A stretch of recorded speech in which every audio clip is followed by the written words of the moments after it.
میں نے ایک چینل پہ یہ میں نے گزارش کی تھی کہ دیکھیے ایز اے ہوم کنزیومر ہم قربانی دینے کو تیار ہیں.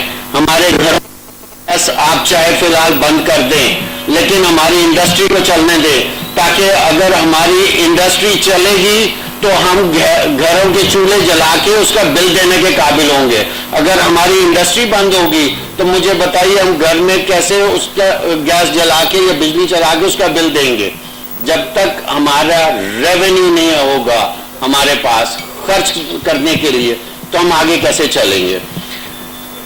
اس وقت جو ایکسپورٹ کی حالت ہے آپ کو ڈیفینیٹلی علم ہوگا, میرے باقی دوستوں کو بھی علم ہے کہ امریکن اور یورپین کمیونٹی نے پاکستان کے آرڈرز آلموسٹ 70% کٹ کر دیے ہیں, اور اس کی وجہ سے آنے والا بحران اور جو ہے ابھی تو انڈسٹریلسٹ کے پاس بھی اور جاب کرنے والوں کے پاس بھی جو ریزرو تھے وہ نکال کے کھا رہے ہیں. مجھے ڈر ہے کہ اور بہت جلد ہمارا وہ وقت آ جانا جب ہمارے اپنے ذاتی سیونگز بھی نہیں رہیں گے اور ہم کچھ کھانے کے قابل بھی نہیں رہیں گے. تو خدارا آپ کے توسط سے حکومت وقت سے گزارش ہے کہ خاص کر ایکسپورٹ انڈسٹری کے اوپر ضرور توجہ دیں, کیونکہ اسی کے جو فارن ایکسچینج آئے گا اس کی بیس پہ آپ چاہے جتنے مرضی نوٹ چھاپتے رہیں اور سونا جمع کر کے جتنے مرضی نوٹ چھاپتے رہیں. اس وقت 2 ارب روپے ڈیلی نیا چھپ رہا ہے. کس کی بیس پہ چھپ رہا ہے؟ آپ یہ دیکھیے کہ اس 2 ارب روپے سے انفلیشن جتنی بڑھ رہی ہے, جتنے کرائسس آگے آ رہے ہیں, اس کا ابھی تک ہم سب میں سے کسی کو بھی اتنا بڑا اندازہ نہیں ہے کہ ہم کتنی بڑی تباہی کے دانے پہ جا کے کھڑے ہو رہے ہیں. تو سب سے امپورٹنٹ چیز اس ملک کی بیک بون جو ہے وہ ہماری ایکسپورٹ انڈسٹری ہے کہ ایکسپورٹ ہوگی تو ہمارے سب چیزیں چلیں گی. بہت شکریہ. تھینک یو طاہر ملک صاحب. بس اسی طرح آپ تمام دوست جو ہیں وہ مختصر الفاظ میں اپنے خیالات کا اظہار کرتے رہیے تو سب لوگوں کو جن کی میرے پاس کافی ساری لسٹ موقع ملے گا. اب میں جناب زاہد سعید صاحب جو کہ ہمارے ایکس پریزیڈنٹ ہیں Sangota chamber of commerce and industries, وہ اپنے خیالات کا اظہار کریں گے. اور میں یہ زاہد صاحب کو سن چکا ہوں, ماشاء اللہ یہ بھی بہت خوبصورت انداز میں اپنے جو فکر اور دل کی بات جو ہے وہ دوسروں تک پہنچاتے ہیں اس درد دل کے ساتھ مسائل اور معاملات میں, جس کا موضوع اور جس کا آج انوائرمنٹ ہمارے آج ٹریڈیشن دن صاحب ٹریڈیشن نہیں کیا لیکن میں تارا نہ لے کے آیا جس میں مجھے پتا تجھ کے دل میں دیکھنا چاہیے.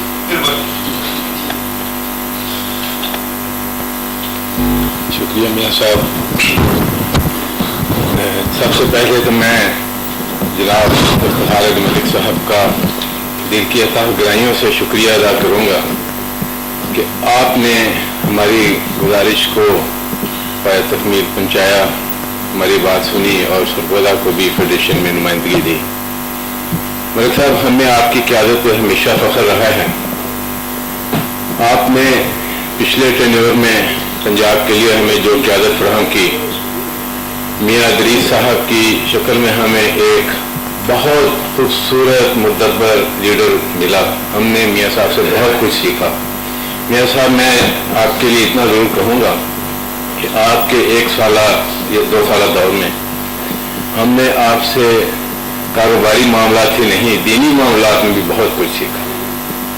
اور یہ وہ چیز ہے جو شاید ہمیں بہت کم کہیں سے سیکھنے کو ملی.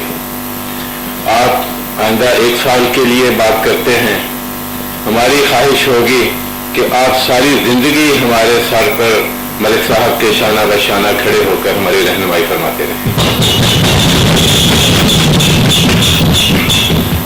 صاحب آپ نے ٹائم بڑا کم دیا ہے, 2 منٹ, تو اگر آپ کی بات شروع کریں تو اس میں ہمیں کئی گھنٹے چاہیے, اس لیے میں اصل موضوع کی طرف آتا ہوں.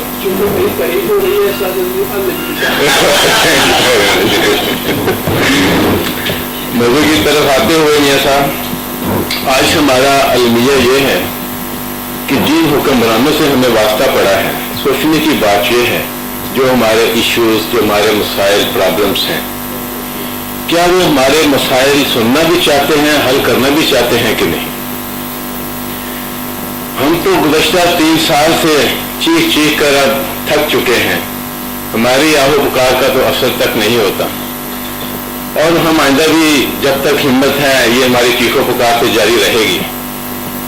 بات یہ ہے میاں صاحب، مسائل دنیا میں ہر جگہ ہوتے ہیں، دنیا کی بڑی بڑی اقوام پر بڑے بڑے مشکل وقت، کڑے وقت آئے ہوں گے، لیکن تاریخ گواہ ہے انہی قوموں نے، انہی اقوام نے اپنے آپ کو سروائیول کی سٹیج پہ لے کے آئے، اپنے پاؤں پہ کھڑا کیا، جن کی لیڈرشپ مخلص رہی اور اس نے ان کا ساتھ دیا۔ ہماری بدقسمتی یہ ہے کہ ہمارے لیڈرز ہماری بات سننے کو تیار نہیں، ان کا ایجنڈا کچھ اور ہے۔ وہ اگر ہمارے مسائل سلجھانا چاہتے ہوں، میں دعوے سے کہتا ہوں ہم ان سے ریکویسٹ کریں گے، ہم پچھلی باتوں کا ذکر نہیں کرتے، آپ بھول جائیں کل تک آپ نے کیا کیا، آپ آ جائیں، آج ہمارے ساتھ بیٹھیں، ہماری بات سنیں۔ ہماری اصل پالیسی میکرز آپ لوگ ہیں، ہم سے پوچھیں ملک کے مسائل کیا ہیں، ان کا حل کیا ہے، ہم ان کو پالیسیز بنا کر دیں گے۔ آپ لوگوں سے جو مشاورت ان کو ملے گی اگر وہ ان کی امپلیمنٹیشن کر لیں، میں دعوے سے کہنے کو تیار ہوں یہ چند سالوں کی بات ہے، ہمارا ملک اپنے پاؤں پہ کھڑا ہو جائے گا۔ باقی ہے میاں صاحب، آپ مجھے پچھلے چند ماہ کا، 1 سال کا اگر تجزیہ بتا دیں، آپ کا گورنر اسٹیٹ بینک، آپ کا فارن منسٹر، آپ کا فائنانس منسٹر، کتنے لوگوں نے آپ سے رابطہ کیا اور آپ سے پوچھا یا آپ کی بات سننے کے لیے آپ کے پاس آئے؟ جب وہ آپ کی بات ہی نہیں سننا چاہتے، ان کا ایجنڈا ہی کچھ اور ہے، تو اس لیے ہمیں سب سے پہلے اس بات پر زور دینا چاہیے کہ ہم ان کو صحیح قبلہ ان کا درست کریں، ایسے لوگوں کو سامنے لانے کی کوشش کریں جو ہمارے ملک کے لیے کچھ کرنا چاہتے ہوں۔ ہمیں ایسی جمہوریت تو عوام کی فلاح کے لیے ہوتی ہے، ہم نے ایسی جمہوریت کا کیا کرنا ہے جس نے ہمیں تباہی کے دہانے پہ لا کے کھڑا کر دیا ہے؟ ڈاکٹر صاحب، میں بات چونکہ بہت لمبی ہو جائے گی، صرف اتنی گزارش کروں گا کہ ہمارے بینکنگ کے مسائل، ہماری اکنامک پالیسیز، ہر چیز ہماری اصلاح طلب ہے۔ حکومتوں سے یہی ریکویسٹ کریں گے، خدا کے لیے آج بھی ہماری بات سن لیں، ہمارے مسائل کو حل کرنے کی طرف دھیان دیں، انشاءاللہ ہمارے سارے مسائل ٹھیک ہو جائیں گے۔ یہ گیس، بجلی، یہ کچھ مسائل نہیں ہیں۔ جب آپ اقتدار میں آئے تھے کوئی گیس کا پرابلم نہیں تھا، کوئی لوڈ شیڈنگ نہیں تھی۔ یہ 3 سال کے اندر کتنی بجلی کی ڈیمانڈ بڑھ گئی ہے، ہماری تو انڈسٹری بند ہونے کے بعد ڈیمانڈ کو دیکھا جائے تو آدھی رہ گئی ہے۔ آپ کہتے ہیں کہ ہمارے پاس ڈیمانڈ نہیں رہی۔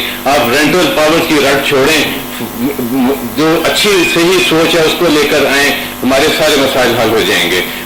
میں ابھی آپ نے ملک صاحب ذکر کیا، بینک آف پنجاب کی کل ایک بڑی طویل لسٹ چھپی ہے، کتنے افسوس کی بات ہے، پوری دنیا کے اندر ریسیشن آیا ہے، پوری دنیا کے اندر بینکوں نے، حکومتوں نے اپنے عوام کو سپورٹ کی ہے۔ آپ مجھے یورپ، امریکہ، وہاں پہ کوئی ایک بات بتائیے۔ ایوب صاحب، آپ میرا خیال ہے واش روم میں جا رہے ہیں، آپ کا بھی دوبارہ سب پہ پڑھنی ہے، حالات کا جواب جی، میں بینکنگ کے حوالے سے بات کر رہا تھا کہ پوری دنیا کے اندر ریسیشن آیا، وہاں کی حکومتوں نے، وہاں کے بینکوں نے لوگوں سے کہا کہ آپ مارک اپ کو نہیں دے سکتے، اصل نہیں دے سکتے، اس لیول پہ لے آئے کہ جی آپ کتنی چھوٹ چاہتے ہیں، کوئی ایک بتائیں کسی کا گھر، کسی کی فیکٹری، کسی کی دکان پورے یورپ میں، امریکہ میں نیلام ہوئی ہو، یہاں پر حکومتیں، یہاں پہ ہمارے بینکوں کو پالا جا رہا ہے، ایک مخصوص مافیا کی لگتا ہے یہاں پر جو ہے حکومت جو ہے وہ لوٹ مار مچی ہوئی ہے، اس کو سپورٹ کیا جا رہا ہے، لوگوں کا نہیں سوچا جا رہا۔ ان لوگوں کو نیلام ہونے سے بچائیں، اس طرف بھی دھیان دیں، بینکوں کی محنت کریں کہ ان لوگوں کو ٹائم دیں، ان کے گھر، ان کی جائیدادیں، حتیٰ کہ ان کی ہاؤس ہولڈز جو ہیں ان کا فرنیچر تک نیلامی کے لیے اس لسٹ کے اندر لکھا ہوا ہے جو نیلام کیا جا رہا ہے۔ ان لوگوں نے وہ پیسہ لے کے اسی انڈسٹری میں لگایا ہے، اسی قوم کے اوپر انہوں نے وہ پیسہ، لوگوں کی تنہائی، میں بے شمار ایسے دوستوں کو جانتا ہوں کئی سال سے وہ فیکٹری ان کی بند پڑی ہے لیکن اپنے سٹاف کو پوری تنہائی دے رہے ہیں، وہ گھر سے کھا رہے ہیں، کہاں سے لوگ اپنے معاملات چلائیں گے؟ حکومت کو چاہیے ان باتوں کی طرف دھیان دیں، ایسا نہ ہو کہ ہم وہ جو ایک قومی انقلاب کی بات کرتے ہیں وہ ہمارے سر پر آ جائے، ہمارے لیے واپسی کا راستہ نہ رہے۔